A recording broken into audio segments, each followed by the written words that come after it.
अस्सलाम वालेकुम।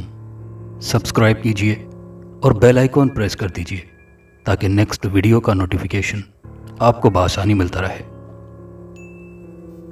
चांद की 14वीं रात थी। गांव से बाहर पहाड़ पर एक पुरस्कार घर वाक़ था।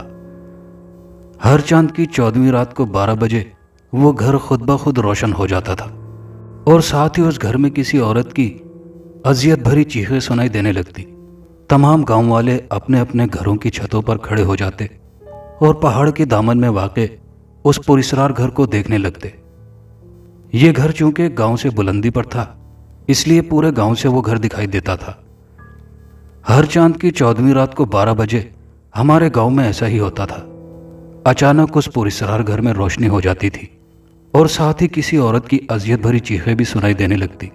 गांव के लोग अपने अपने घरों की छतों से उस पुरस्कार घर को देखते जाते, मगर आज तक किसी ने भी वहां जाकर इस राज को जानने की कोशिश नहीं की थी कि उस घर में चांद की 14वीं रात को ऐसा क्यों होता है। 2 घंटों के बाद उस घर में दोबारा तारीकी छा जाती थी और औरत की आवाज यानी चीखें भी बंद हो जाती थी। मैं बचपन से उस घर के बारे में यही सुनता आ रहा था कि उस घर में एक चुड़ैल रहती है। वो चांद की 14वीं रात को 12 बजे इस घर को जादू से रोशन कर देती है और अजियत भरी आवाजें निकालती है ताकि कोई ये सोचकर वहां चला जाए कि वहां किसी औरत पर जुल्म किया जा रहा है, और जो कोई वहां जाता था वो चुड़ैल उसे मारकर उसका गोश्त खा जाती थी। मुझे इस बात पर यकीन नहीं था। मेरा दिल अक्सर चाहता था कि मैं उस पुरस्कार घर में जाऊं और वहां मौजूद राज को मालूम करूं, मगर मुझे घर वालों ने सख्ती से मना कर रखा था कि तुम्हें वहां नहीं जाना चाहिए। गांव के किसी भी शख्स को उस पुरस्कार घर के नजदीक जाने की भी इजाजत नहीं थी। गांव के बुजुर्गों ने यह फैसला किया था कि कोई भी उस पुरस्कार घर की तरफ नहीं जाएगा। आज मेरा उस पुरस्कार घर में जाने का इरादा था कि जब घर वाले छत पर खड़े उस पुरस्कार घर को देख रहे होंगे तो मैं चुपके से उस पुरस्कार घर की तरफ निकल जाऊंगा। मैंने जब तसल्ली कर ली कि अब सब घर वाले छत पर उस पुरस्कार घर को देखने में मगन हैं और अब मुझे घर से बाहर निकलते हुए कोई नहीं देख रहा, तो मैं दरवाजे की तरफ बढ़ने लगा। मैं बार बार सीढ़ियों की तरफ मुड़कर देख रहा था कि कहीं कोई छत से उतर ना आए। अगर मुझे किसी ने बाहर जाता हुआ देख लिया तो फिर खैर नहीं। मेरा दरवाजे से सिर्फ 8-10 कदम का फासला बाकी रह गया था कि वही हुआ जिसका मुझे डर था। पीछे से अम्मी की आवाज़ सुनाई दी, बेटा शहरियार, कहाँ जा रहे हो? कहीं भी तो नहीं जा रहा। मैंने इस वक्त कहाँ जाना है? मैंने बौखलाए हुए अंदाज में कहा तो अम्मी बोली, इधर मेरे पास आओ। मैं अम्मी के पास चला गया। मैं जानती हूँ तुम कहाँ जा रहे थे। आजकल तुम पर उस घर में जाने का भूत सवार है जहाँ से औरत की चीखें सुनाई देती हैं। तुम समझते क्यों नहीं हो कि उस घर में सिर्फ और सिर्फ इंसान के लिए एक चीज़ है और वह है मौत। तुम वहाँ जाओगे तो तुम्हें वहाँ मौत ही मिलेगी। मैं जानती हूँ कि तुम्हें एडवेंचर्स बहुत पसंद हैं, मगर यह एडवेंचर तुम्हारी जान ले सकता है। तुमने कभी सोचा है कि अगर तुम्हें कुछ हो गया तो हमारा क्या बनेगा? अगर तुम्हें कुछ हो गया तो हम भी नहीं जी पाएंगे शहरियार। तुम मुझसे वादा करो कि आइंदा कभी उस घर में जाने के बारे में नहीं सोचोगे। अम्मी बोलती जा रही थी। अम्मी की आंखों से मुसलसल आंसू भी रवां थे। मैंने आगे बढ़कर अपने हाथों से अम्मी के आंसू पोंछे और कहा, बस आप रोना बंद करें। मैं आइंदा कभी उस घर में जाने की कोशिश नहीं करूंगा। अम्मी ने मेरी बात सुनकर खुशी से मुझे गले लगा लिया और बोली, मुझे यकीन था कि मेरा प्यारा सा बेटा मेरी बात जरूर मानेगा। अच्छा आओ, अब छत से उस घर को देखते हैं। आज उस घर में नीले रंग की रोशनी दिखाई दे रही है।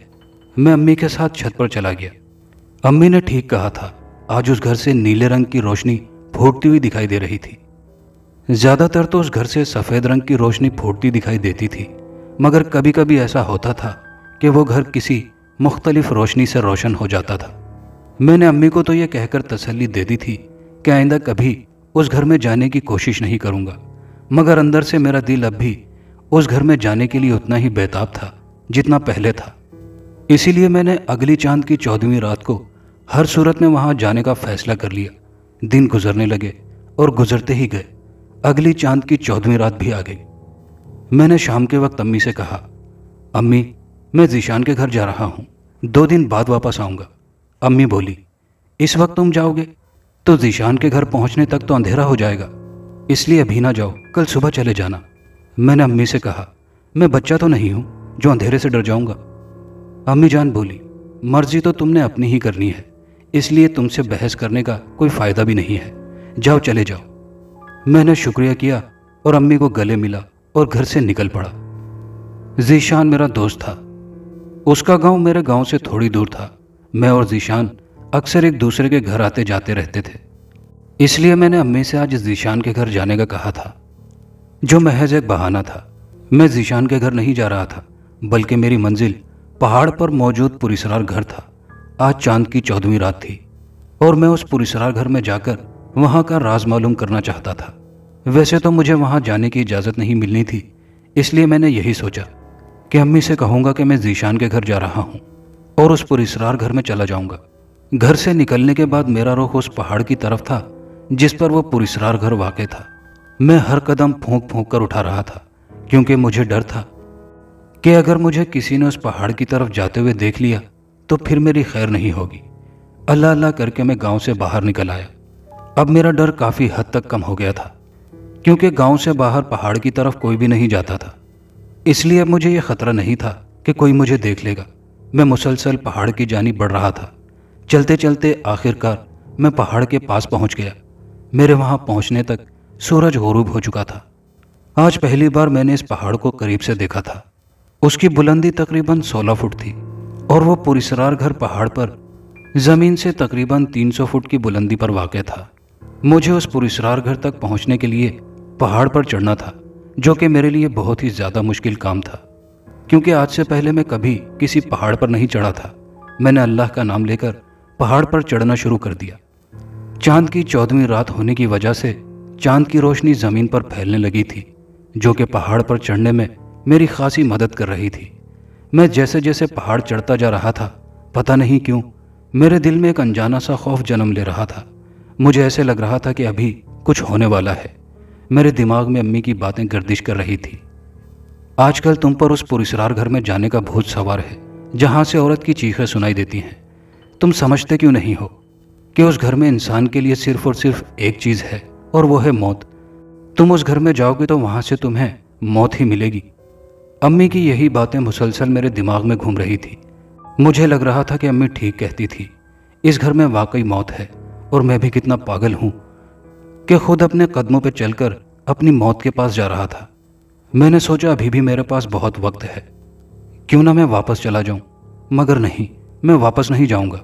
अगर मैं वापस गया तो ये मर्दानगी तो नहीं होगी, क्योंकि मर्द जब एक रास्ते पर चल पड़ता है तो अपना मकसद पूरा करके वापस लौटता है, और मैं भी अपना मकसद पूरा करके ही वापस आऊँगा।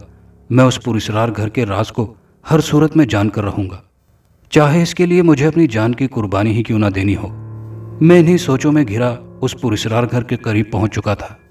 मैंने अपने हाथ पर बंधी हुई घड़ी में वक्त देखा। यह रात 11:30 बजे का वक्त था।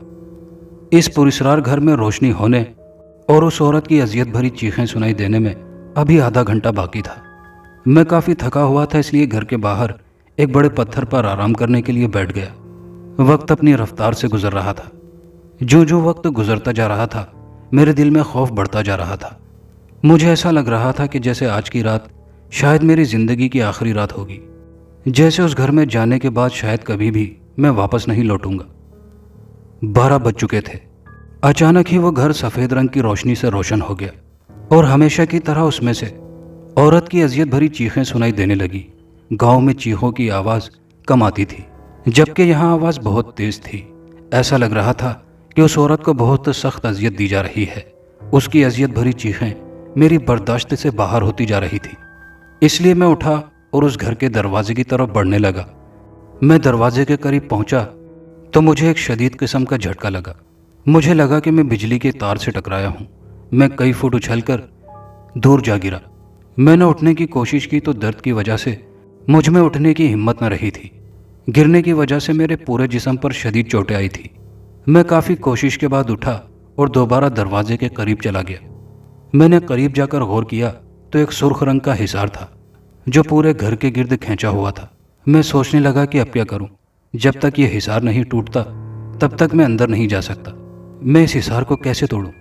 अचानक मेरे दिमाग में ख्याल आया कि मैं आयतल कुर्सी पढ़कर इस हिसार पर फूंक मारता हूँ, हो सकता है कि यह हिसार टूट जाए। मैंने आयतल कुर्सी पढ़कर ऐसा ही किया। मैंने आयतल कुर्सी पढ़कर उस हिसार पर फूंक मारी तो नतीजा मेरी सोच के मुताबिक निकला।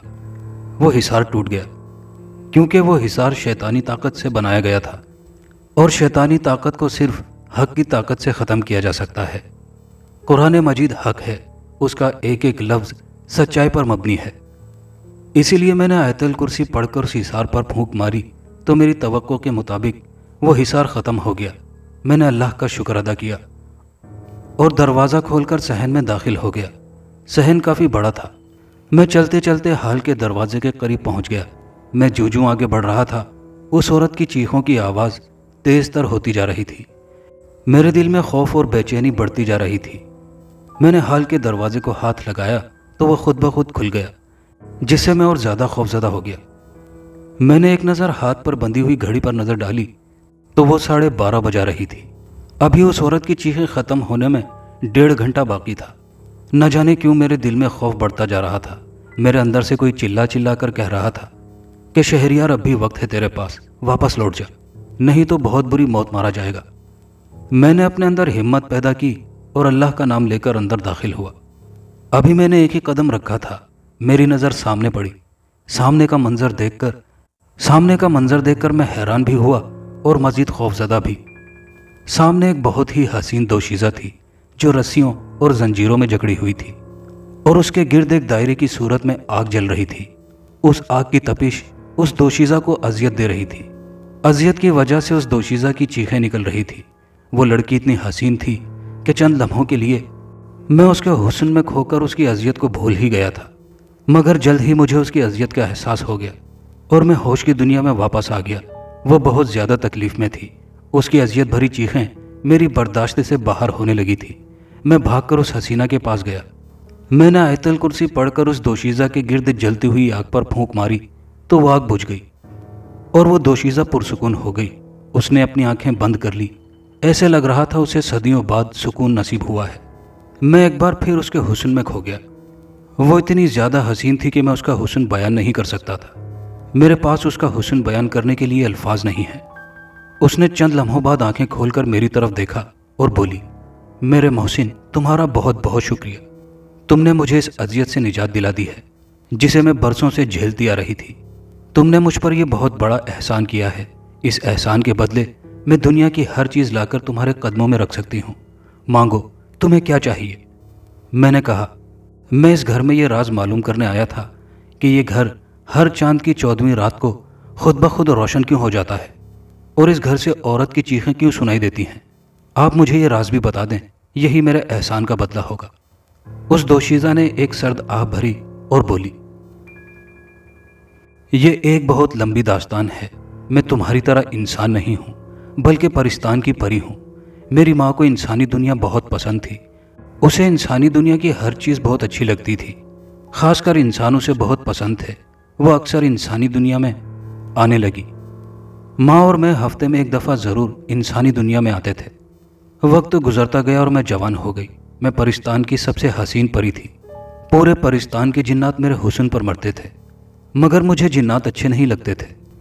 मुझे भी माँ की तरह इंसान पसंद थे। जवान होने के बाद मैं हर रोज़ अपनी सहेलियों के साथ इंसानी दुनिया में जाती थी। हमारा परिस्तान ज़्यादा खूबसूरत था, मगर न जाने क्यों मुझे इंसानी दुनिया ज़्यादा खूबसूरत लगती थी। मैं और मेरी सहेलियाँ इंसानी दुनिया में जाकर चश्मों और झीलों में नहाती थी, बागात और जंगलों की सैर करती थी और सरसब्ज पहाड़ों पर जाकर गाने गाती थी। एक दिन मैं अपनी सहेलियों के साथ एक जंगल में उतरी। वो जंगल बहुत ही खूबसूरत था। हम उस जंगल की सैर करने लगे। सैर करते करते मेरी नज़र एक लड़के पर पड़ी। वो लड़का कोई चिल्ला करने में मसरूफ़ था। वो लड़का बहुत ही ज़्यादा खूबसूरत था। पहले ही नज़र में वो लड़का मेरे दिल में उतर गया। मैंने अपने इल्म की ताकत से उस लड़के के बारे में जाना तो मुझे पता चला कि वो लड़का कोई आम नहीं है, बल्कि वो अपने अंदर बेपनाह ताकत रखता था।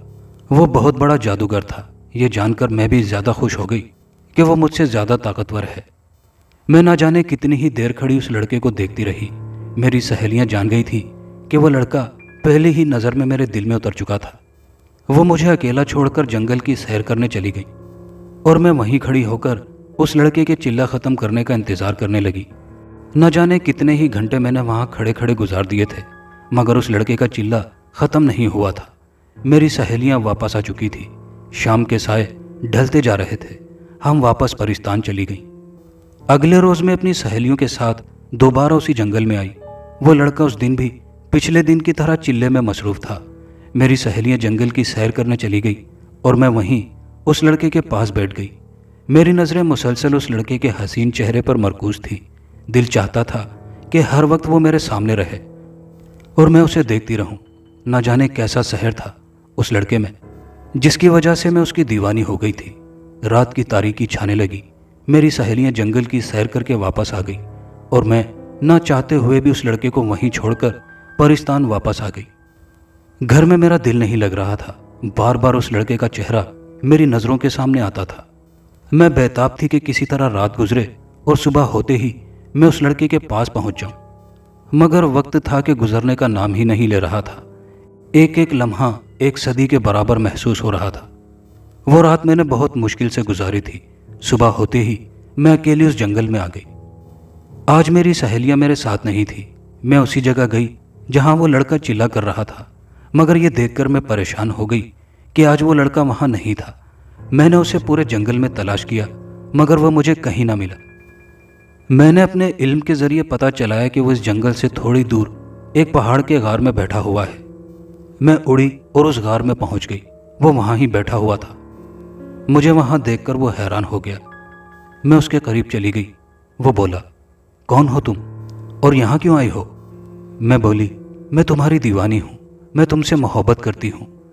2 दिन पहले मैंने तुम्हें जंगल में चिल्ला करते देखा था। पहली नज़र में मुझे तुमसे प्यार हो गया था।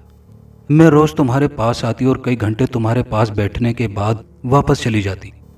तुम चिल्ला करने में मगन होते थे, इसलिए तुमने मुझे देखा नहीं। आज जब मैं वहाँ आई जहाँ तुम मुझे हर रोज़ चिल्ला करते हुए दिखाई देते थे, तुम वहाँ नहीं थे। मैंने तुम्हें पूरे जंगल में तलाश किया, मगर तुम मुझे कहीं नहीं मिले। फिर मैंने अपने इल्म के ज़रिए मालूम किया तो तुम इस गार में हो, तो मैं यहाँ तुम्हारे पास चली आई। वो लड़का चंद लम्हे मुझे हैरानगी से देखता रहा, फिर बोला, तुम बहुत हसीन हो। मैंने आज तक तुम जैसी खूबसूरत लड़की नहीं देखी। सच तो यह है कि मुझे भी तुमसे प्यार हो गया है। अच्छा, अभी तुमने कहा था कि तुमने अपने इल्म के ज़रिए मालूम किया है कि मैं इस गार में मौजूद हूँ। तुम्हारी इस बात से मुझे लगा है कि तुम इंसान नहीं हो, बल्कि किसी और मखलूक से ताल्लुक़ रखती हो। और हाँ, नाम क्या है तुम्हारा? तुमने ठीक कहा है, मैं इंसान नहीं हूँ, परिस्तान की परी हूँ और मेरा नाम अनुशी है। तुम्हारा नाम क्या है?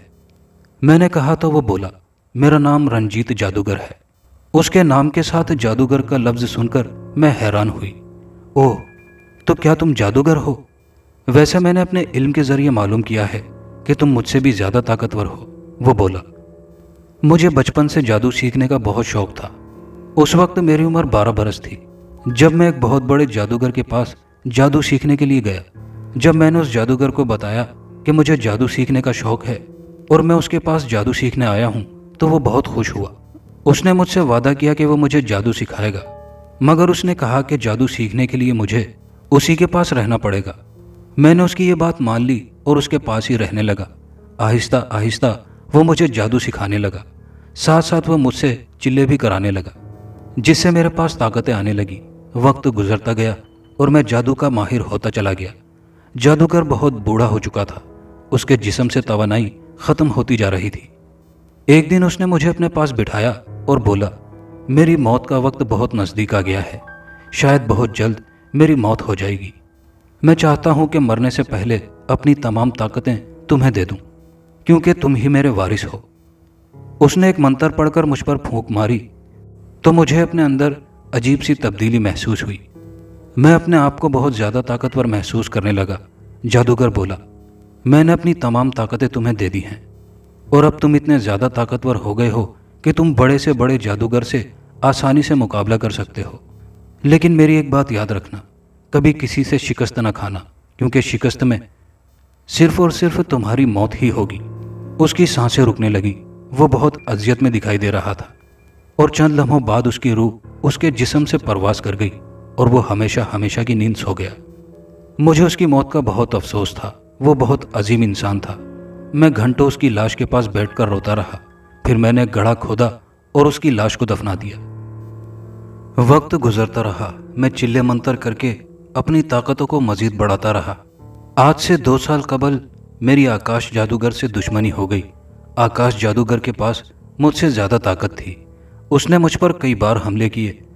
मैंने हर बार बड़ी मुश्किल से अपनी जान बचाई। अब मैं मजीद जाप करके अपनी ताकतों को बढ़ा रहा हूँ ताकि आकाश जादूगर से आखिरी मुकाबला करके उसे हमेशा हमेशा के लिए ख़त्म कर दूँ। मैंने कहा, अब तुम्हें कोई चिल्ला मंतर या जाप करने की ज़रूरत नहीं है। अब मेरी ताकतें भी तुम्हारे साथ हैं। अगर आकाश जादूगर ने तुम पर हमला किया तो हम दोनों मिलकर उसका मुकाबला करेंगे। वो हमसे कभी भी जीत नहीं सकता है और फतह हमारी होगी। हम दोनों मिलकर उसे हमेशा हमेशा के लिए ख़त्म कर देंगे। वो बोला, हाँ ये ठीक है। हम दोनों उसके मुकाबले में अपनी अपनी ताकतें इस्तेमाल करेंगे तो जीत हमारी ही होगी। मैं बहुत खुश हूँ कि तुम मुझे मिल गई। मैं बरसों से तुम जैसी ताकतवर दोशीज़ा की तलाश में था। तुम मुझे मिल गई, मेरी तलाश ख़त्म हो गई। इसी तरह हम दोनों सारा दिन बातें करते रहे। शाम के वक्त मैं वापस परिस्तान में अपने घर आ गई। उस दिन मैं बहुत खुश थी। बात बात पर मेरे चेहरे पर मुस्कुराहट बिखरती थी। माँ मुझे बहुत ज़्यादा खुश देखकर बोली, अनुशी क्या बात है, आज तुम बहुत ज़्यादा खुश दिखाई दे रही हो। माँ मुझे एक इंसान से प्यार हो गया है, मैं इसीलिए खुश हूँ। और हाँ, वो इंसान भी मुझसे प्यार करता है। वो बहुत ज़्यादा ताकतवर है, उसके पास मुझसे ज़्यादा ताकतें हैं। माँ बोली, अच्छा तो आज इस वजह से मेरी बच्ची इतनी खुश दिखाई दे रही है। खुदा तुम्हें हमेशा इसी तरह खुश रखे। तुम जानती हो मैं इंसानों को बहुत पसंद करती हूँ। मैं खुश हूँ कि तुमने एक इंसान को अपनी ज़िंदगी का साथी मुंतखब किया और मुझे तुम पर पूरा भरोसा है। तुमने जिसे पसंद किया है यकीनन वो एक बहुत अच्छा इंसान होगा। कल सुबह तुम उसे अपने साथ ले आना, मैं खुद देख लूँगी और फिर बहुत जल्द तुम दोनों की शादी कर दूँगी। माँ की बात सुनकर मैं शर्मा गई और भागकर अपने कमरे में चली गई। वो सारी रात भी मैंने उस जादूगर इंसान के बारे में सोचते सोचते गुजार दी। अगली सुबह मैं उसे मिलने गार में चली गई। वो अभी तक सोया हुआ था। मैंने उसे झंझोड़ा तो वो हड़बड़ा कर उठ गया। ओह, आज तुम कुछ जल्दी नहीं आ गई?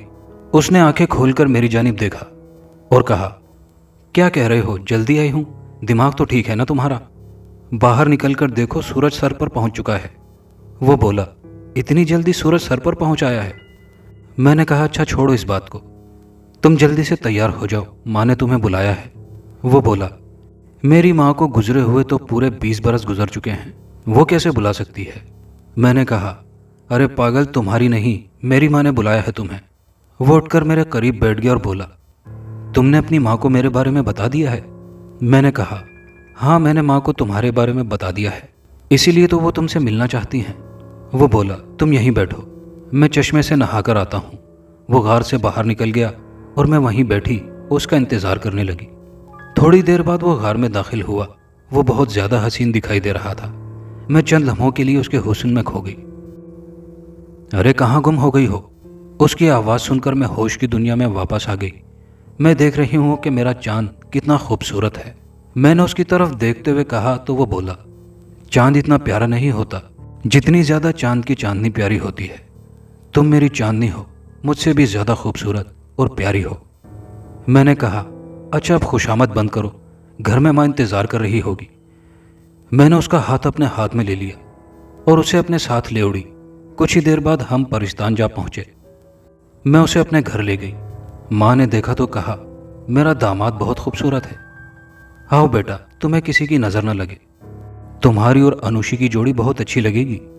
अनुशी मुझे बता रही थी कि तुम्हारे पास बहुत सी ताकतें हैं। तुमने वो ताकतें कैसे हासिल की? रंजीत जादूगर बोला, मुझे बचपन से जादू हासिल करने का बहुत शौक था। फिर उसने सारी तफसील माँ को बता दी।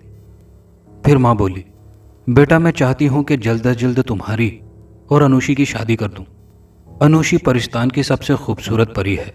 पूरे जिन्नात अनुशी से शादी करना चाहते हैं। अगर उनमें से किसी को पता चल गया कि अनुशी एक इंसान को यानी तुम्हें पसंद करती है और तुम दोनों शादी करना चाहते हो तो वो तुम दोनों को मार देंगे। तुम दोनों के लिए यही बेहतर होगा कि जल्द अज जल्द शादी करके यहाँ से बहुत दूर चले जाओ, जहाँ तुम दोनों को कोई भी ना ढूंढ सके। रंजीत बोला, माँ जी मैं अभी शादी नहीं कर सकता, पहले मैं आकाश जादूगर को ख़त्म करूंगा, फिर उसके बाद मैं और अनुषी शादी कर लेंगे। अम्मी बोली, रंजीत बेटा, मैं एक बार फिर यही कहूंगी कि जितनी जल्दी हो सके तुम दोनों शादी कर लो।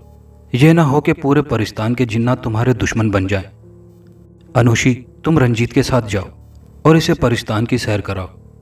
ठीक है अम्मी, मैं इन्हें पूरे परिस्तान की सैर कराती हूँ। फिर मैं और रंजीत घर से निकले और परिस्तान की सैर करने लगे। रंजीत को परिस्तान बहुत पसंद आया। मैंने उसको पूरे परिस्तान की सैर कराई और रात के वक्त उसे वापस उसकी गार में छोड़ आई। अगली सुबह मैं दोबारा रंजीत के पास गार में पहुंची तो वो सोया हुआ था। मैंने उसे जगाया तो उसने एक बार आंखें खोली, मुझको देखकर थोड़ा सा मुस्कुराया और दोबारा आंखें बंद कर ली। रंजीत, अभी तक तुम्हारी नींद पूरी नहीं हुई? मैंने उसके बालों में अपने हाथों की कंघी करते हुए बड़े प्यार से कहा तो वो बोला, जब से तुम मिली हो मेरी तो नींदें ही उड़ गई हैं। बस हर पल मेरी आंखों के सामने तुम्हारा ही चेहरा रहता है। हकीकत में तो तुम मुझसे दूर होती हो, लेकिन तस्वुरात में तुम मेरे बिल्कुल करीब होती हो। मैं बोली, अच्छा छोड़ो इन बातों को और जल्दी से तैयार हो जाओ, आज हम बहुत दूर कहीं सैर को चलेंगे। अच्छा तुम यहीं बैठो, मैं 2 मिनट में नहाकर वापस आता हूँ, उसने कहा और गार से निकल गया। चंद मिनटों बाद जब वो वापस आया तो उसके हाथों में जंगली फल थे। हम दोनों ने नाश्ता किया और सैर को निकल पड़े। उड़ते उड़ते हम काफ़ी दूर तक निकल गए। रंजीत जादूगर अचानक नीचे देखते हुए खौफ से बोला, अनुषी, हम बहुत गलत जगह आ गए हैं। ये इलाका आकाश जादूगर का है। अगर आकाश जादूगर को मालूम हो गया कि हम यहाँ हैं तो वो हमें जिंदा नहीं छोड़ेगा, क्योंकि घर में तो बिल्ली भी शेर होती है और वो तो फिर एक बहुत ताकतवर जादूगर है जिसके पास बहुत सी ताकतें हैं। इससे पहले कि आकाश जादूगर को हमारे बारे में मालूम हो जाए हमें यहाँ से निकलना चाहिए। नहीं रंजीत, हम वापस नहीं जाएंगे। इससे अच्छा मौका हमें और कहाँ मिलेगा। हम आज यहीं आकाश जादूगर से मुकाबला करके उसे अपने इलाके में आने पर मजबूर करेंगे और जब वो हमारे इलाके में आएगा तो हम उसे आसानी से शिकस्त देंगे। चलो अभी वापस चलते हैं। मैं बोली, नहीं रंजीत, मैं आकाश जादूगर से मुकाबला करूंगी, चाहे इसके लिए मुझे अपनी जान ही क्यों ना देनी पड़े। तुम हिम्मत ना हारो, जीत हमारी होगी। आओ आकाश जादूगर को तलाश करके उसे मुकाबले के लिए ललकारते हैं। वो यूं अचानक हमें सामने देखकर खौफजदा हो जाएगा। रंजीत कुछ सोचकर बोला, तुम्हारी यही जिद है कि हम अपने आप को खतरे में डालकर आकाश जादूगर को तलाश करें। हम आकाश जादूगर को तलाश करने लगे। अचानक हमारे सामने एक बहुत ही भयानक शक्ल वाला भूत नमूदार हुआ। वह इस कदर खौफनाक था कि मैं उसे देखते ही मेरे जिस्म पर कपकपी तारी हो गई। उसके गंजे सर पर 2 बड़े बड़े सींग थे। उसकी आंखें शोला उगल रही थी। उसके होंठ गायब थे और मुंह से बड़े बड़े कई दांत बाहर निकले हुए थे। वो गरजदार आवाज में बोला, कौन हो तुम और यहाँ आकाश जादूगर के इलाके में क्यों आए हो? शायद तुम दोनों जानते नहीं हो कि यहाँ जो भी आकाश के इलाके में आता है वो यहाँ से जिंदा वापस लौट कर नहीं जाता, बल्कि आकाश जादूगर उसे आदमखोर चुड़ैलों के हवाले कर देता है जो कि उन्हें खा जाती हैं। अब तुम दोनों का हशर भी यही होगा। आओ, आकाश जादूगर बुला रहा है तुम दोनों को, उस भूत ने कहा और एक तरफ जाने लगा। हम दोनों भी उसके पीछे पीछे चलने लगे। मेरा जिस्म मुसलसल कांप रहा था। मुझे कांपते हुए देखकर रंजीत आहिस्ता आहिस्ता मेरे करीब आया और बोला, तुम अभी से हिम्मत हार गई हो। अभी तो हमें अपने बचाव के लिए आकाश जादूगर से मुकाबला भी करना है। तुम हौसला रखो, जब तक मैं जिंदा हूं तुम्हें कुछ नहीं होगा। चलते चलते हम एक बहुत बड़े महल के करीब पहुंच गए। उस महल के दरवाजे पर 2 और खौफनाक शक्लों वाले भूत खड़े थे। जो भूत हमें लेकर आया था उसने उन दोनों को दरवाज़ा खोलने का इशारा किया। उन दोनों ने दरवाज़ा खोल दिया। हम उस भूत के साथ महल में दाखिल हो गए। महल बहुत खूबसूरत था। हाल में एक बहुत बड़े तख्त पर एक काले रंग का इंसान बैठा हुआ था। वो रंजीत जादूगर को देखकर हैरान होते हुए बोला, रंजीत जादूगर, तुम और यहाँ? लगता है आज तुम्हें तुम्हारी मौत मेरे इलाके में खींच कर लाई है। अब तुम यहाँ से जिंदा बचकर नहीं जा सकते हो। रंजीत जादूगर बोला, नहीं आकाश, मैं यहाँ मरने के लिए नहीं बल्कि तुम्हें मारने के लिए आया हूँ। पहले तू मुझ पर वार करता था और मैं जवाब में सिर्फ दिफा करता था, मगर अब मैं वार करूंगा और तुझे दिफा करने का मौका भी नहीं दूंगा। रंजीत जादूगर ने अचानक एक मंत्र पढ़कर आकाश जादूगर की तरफ फूंक मारी तो उस मंत्र से आकाश जादूगर को आग ने अपनी लपेट में ले लिया। वो चीखने लगा। उसकी चीखों की आवाज़ सुनकर उसके तमाम गुलाम जिन्नात चुड़ैलें भूत इकट्ठे हो गए और हम पर हमले करने लगे। मैंने और रंजीत जादूगर ने उनका डटकर मुकाबला किया और चंद ही मिनटों में उन सबको खत्म कर दिया। आकाश जादूगर को अभी तक आग ने अपनी लपेट में लिया हुआ था। रंजीत जादूगर बोला, अनुशी, अब हमें यहां से जाना होगा। थोड़ी देर आकाश जादूगर इसी तरह अजियत में रहेगा। उसे आग जलाती रहेगी, फिर उसकी रूह उसके जिस्म से परवास कर जाएगी और उसके मरते ही ये महल भी तबाह हो जाएगा, क्योंकि ये महल उसने अपने जादू से बनाया हुआ है। उसके मरते ही ये जादू खत्म हो जाएगा और महल तबाह हो जाएगा। मैं बोली, रंजीत, तुम तो कह रहे थे कि आकाश जादूगर बहुत ताकतवर है, वो हमसे कभी नहीं मरेगा, मगर ऐसा नहीं हुआ। वो तो तुम्हारे पहले ही वार से खत्म हो गया। रंजीत ने कहा, मैंने उस पर कोई मामूली वार नहीं किया था। यह मेरी सबसे बड़ी ताकत थी कि जब मैं किसी को आग लगा देता हूं तो वो चंद लम्हे तड़पने के बाद मर जाता है, चाहे वो कितना ही ज्यादा ताकतवर क्यों ना हो। यह ताकत मैंने पूरे 2 सालों का जाप करके हासिल की थी। चलो अब यहां से निकलें, यह महल अभी तबाह होने वाला है। रंजीत ने मेरा हाथ को पकड़ा और एक मंत्र पढ़कर फूंक मारी। तुम्हारा दुश्मन भी अब तो खत्म हो गया है, अब तो तुम्हें किसी से कोई खतरा नहीं। रंजीत बोला, मैं शादी के लिए तैयार हूं, तुम जिस वक्त कहोगी हम उसी वक्त शादी कर लेंगे। मैं बोली, हम आज ही शादी करेंगे। माँ के पास चलते हैं, तुम माँ को बताना कि तुम शादी के लिए तैयार हो, माँ आज ही हमारी शादी करा देगी। रंजीत बोला, ठीक है, आओ चलते हैं। फिर हम दोनों उड़ते हुए माँ के पास चले गए। माँ हमें यूं अचानक देखकर हैरान हुई और जब रंजीत ने कहा कि वो शादी के लिए तैयार है तो माँ की खुशी की कोई इंतहा न रही। वो बोली, मैं आज शाम ही तुम दोनों की शादी करा दूंगी, मगर पहले मुझे तमाम जिन्नात को इस शादी के लिए राजी करना होगा। मैं अभी जाकर शादी के लिए पूरे परिस्तान के जिन्नातों को राजी करती हूँ। माँ ने कहा और घर से बाहर निकल गई और हम दोनों बहुत खुश थे कि हम एक होने जा रहे थे। कुछ देर बाद माँ ने मुझे और रंजीत को वो लिबास दिया जो परिस्तान में शादी के वक्त लड़का और लड़की पहनते हैं और कहा कि तुम दोनों तैयार हो जाओ, शाम को तुम्हारी शादी है। मैं पूरे परिस्तान को तुम दोनों की शादी में मदऊ करूंगी। शाम का वक्त था। पूरे परिस्तान के जिन्नात और परियां हमारे घर में इकट्ठे थे। मेरी और रंजीत की शादी का जश्न मनाया जा रहा था। परियां नाच रही थी, गा रही थी। थोड़ी देर बाद परिस्तान के रिवाज के मुताबिक मेरी और रंजीत की शादी हुई और रंजीत मुझे लेकर इंसानी दुनिया में आ गया। एक पहाड़ पर उसने अपने जादू से एक प्यारा सा घर बनाया हुआ था और फिर हम उसी घर में रहने लगे। हम दोनों बहुत खुश थे। रंजीत शादी के बाद मुझसे पहले से भी ज्यादा प्यार करने लगा था। हम दोनों रोज सुबह घर से निकल जाते। हम सारा दिन घूमते रहते और शाम को घर वापस आ जाते। कभी कभी हम परिस्तान में माँ के घर भी चले जाते। हमने माँ को कई बार कहा कि वो कहती थी, मैं परिस्तान में पैदा हुई, सारी जिंदगी मैंने परिस्तान में ही गुजारी है। अब जबकि मेरी मौत बहुत करीब है, मैं इंसानी दुनिया में क्यों चली जाऊं, मैं परिस्तान में ही मरूंगी। वक्त गुजरता चला गया और रंजीत की शादी को 1 साल हो गया। एक रात जब मेरी आंख खुली तो रंजीत कमरे में नहीं था। मैंने उसे पूरे घर में तलाश किया मगर वो मुझे कहीं पर भी दिखाई ना दिया। मैं परेशान हो गई कि वो रात के इस वक्त मुझे अकेला छोड़कर कहाँ चला गया होगा। अचानक मेरे दिमाग में आया कि अपने इल्म से उसके बारे में मालूम करती हूँ कि वो कहाँ है। मैंने जब मालूम किया कि वो घर के बाहर एक गार में बैठा हुआ है, फिर जब मैं गार में दाखिल हुई तो सामने का मंजर देखकर मैं हैरान और परेशान हो गई। रंजीत के सामने एक इंसानी लाश पड़ी हुई थी और वो उसका गोश्त तो नोच नोच कर खा रहा था। मुझे अपने सामने देखकर वो परेशान हो गया और बोला, अनुशी, तुम यहाँ? मैंने कहा, हाँ रंजीत, मैं यहाँ तुम्हारे सामने खड़ी हूँ। मैंने कभी भी ये नहीं सोचा था कि तुम इतने दरिंदे निकलोगे। तुम इंसान होकर भी इंसानों का गोश्त खाते हो। इस जुल्म से निजात दिलाऊंगी, इस खेल को ख़त्म कर दूंगी मैं, और तुम्हें भी हमेशा हमेशा के लिए ख़त्म कर दूंगी और इंसानों को तुम्हारे जुल्म से निजात दिलाऊंगी। मैंने पास पड़ा हुआ एक बड़ा सा पत्थर उठाया और उसके सर पर दे मारा। उसके सर से खून का फव्वारा निकला और वो ज़मीन पर गिर पड़ा। वो चीखता चिल्लाता रहा। वो इस कदर अजियत में था कि उसकी अजियत देखकर मेरी आंखों में आंसू आ गए। मैं रोने लगी। मैं कभी सोच भी नहीं सकती थी कि अपने महबूब का मैं ये हशर खुद करूंगी, मगर नहीं, वो इंसानियत का दुश्मन था। इंसानियत के बचाव के लिए उसे ख़त्म करना ज़रूरी था।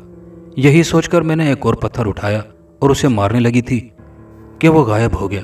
फिर मैं कई रोज़ तक उसे तलाश करती रही मगर वो मुझे कहीं भी ना मिला। एक दिन मैं सोई हुई थी कि मुझे अपने करीब किसी की आहट महसूस हुई। मैंने आँख खोली तो रंजीत मेरे करीब खड़ा था। वो बोला, उस दिन तुमने मुझे जख्मी करके बहुत अजियत पहुंचाई थी, अब मैं तुम्हें पूरी जिंदगी के लिए अजियत दूंगा। उसने मेरा बाजू पकड़ा और मुझे खींचता हुआ हाल में ले आया। उसने एक मंत्र पढ़कर फूंक मारी तो मेरे गिर्द आग जलने लगी और साथ ही मुझे जंजीरों में जकड़ दिया। मैं बहुत अजियत में थी और वो मुझे देखकर कह कहे लगा रहा था और उसके बाद वो वहां से चला गया। जाते जाते उसने घर के गिर्द एक हिसार कायम कर दिया ताकि कोई भी इस घर में दाखिल ना हो सके। उसके जाने के 2 घंटे बाद मेरा जिस्म पत्थर का बन गया। फिर हर चांद की 14वीं रात को मेरा जिस्म असली हालत में आता था और मैं चीखती थी, मगर कोई भी मेरी मदद को कभी ना आया। इसी तरह 20 बरस बीत गए और आज तुमने 20 बरसों बाद मुझे अजियत से निजात दिलाई है। मैंने कहा, रंजीत जादूगर अब कहाँ है? अनुशी ने कहा, आज से 2 साल पहले उसके दुश्मन आकाश जादूगर ने उसे मार दिया था। तुम सोच रहे होगे कि आकाश जादूगर तो बहुत पहले रंजीत जादूगर के आग लगाने से मर गया था, मगर वो उस वक्त मरा नहीं था। वो आग उसे मार नहीं सकती थी, वो जिंदा था। उसके बाद उसने अपनी ताकतों को मजीद बढ़ाना शुरू कर दिया था, यहाँ तक कि उसकी ताकतें रंजीत जादूगर की ताकतों से कई गुना हो गई थी। उसके बाद उसने रंजीत जादूगर को आसानी से ख़त्म कर दिया। अच्छा मेरे मोहसिन, अब मुझे वापस पाकिस्तान जाना है। तुम्हारा बहुत बहुत शुक्रिया कि तुमने मुझे इस अजियत से निजात दिलाई, वरना मैं मरते दम तक किसी अजियत में मुब्तला रहती। फिर अनुशी ने कुछ पढ़कर फूंक मारी तो वो गायब हो गई। मैंने इस घर का राज भी मालूम कर लिया था और एक मजलूम दोशीज़ा को आज़ाद भी करा दिया था। अगली सुबह गांव में यह खबर फैल गई कि पहाड़ से वो घर गायब हो चुका है। मैंने छत पर चढ़कर देखा तो वो घर वाकई में मौजूद नहीं था। शायद रंजीत जादूगर का जादू उसी घर से हिसार टूटने के बाद ख़त्म हो गया था, इसीलिए वह घर गायब हो गया था। मुझे वो परी दोबारा कभी भी नहीं दिखाई दी और ना ही उन पहाड़ों से, और अब ना ही उन पहाड़ों से किसी के चीखने की आवाज़ें आती हैं। दोस्तों, कहानी अच्छी लगी हो तो वीडियो को लाइक शेयर ज़रूर कीजिएगा और नए आने वाले दोस्तों से गुजारिश है कि चैनल को सब्सक्राइब कर लीजिए। शुक्रिया।